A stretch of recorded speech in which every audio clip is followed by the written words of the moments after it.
Hi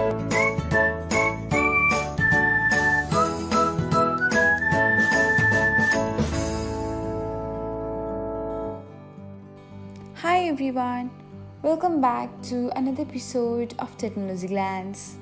In this video, I'm going to guide you through how you can stop getting SMS notifications when someone sends or accepts a friend request on Facebook.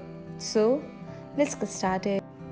Watch till the end and don't forget to subscribe to Technologyglance by hitting the subscribe button and press the bell icon so that you'll never miss another update. Without further ado, let's get started.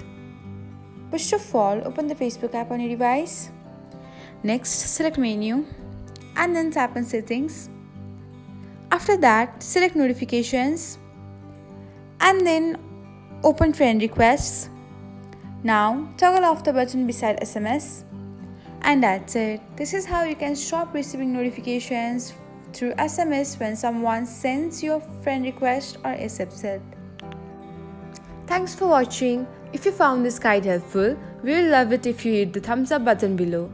We upload great new tech tutorials like this one every day. So, don't forget to subscribe to our channel and hit the bell icon to get an update as soon as we post a video.